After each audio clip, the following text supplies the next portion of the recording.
not waiting for calamities to strike.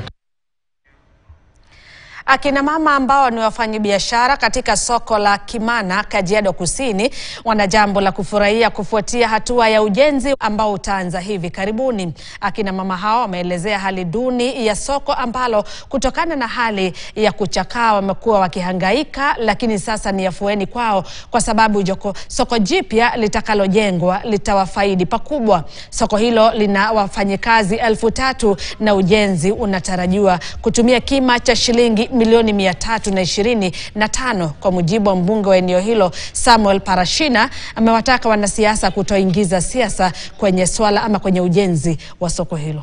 Kimana soko imepeanwa hapa, ni soko ya kisasa, ni soko inaitwa modern market, ni only photocopy kwa wanajua is a copy of the market ambayo imeundwa kule Kidongoni, na kwa hivyo tuko na soko kubwa hapa ambayo ni soko ya kisasa kubwa zaidi ya shilingi milioni 300. Faida ya kuweka siasa juu ni kidogo sana, lakini faida ya kuweka siasa chini, faida ni kubwa. Ni kweli ama si kweli?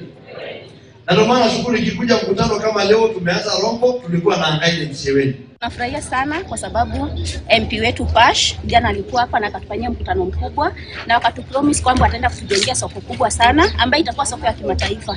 Kama vile mnaona watazamaji, tumekuwa na challenge kwa mambo kunakaa kwa vibanda, makaratasi kukinyesha tunanyeshewa, soko ina mpangilio. And then tuko wengi, kuna watu wanatoka Rombo, watu wanatoka Mbirikani na kuna watu wa Kimana. Tukikuja huku tuko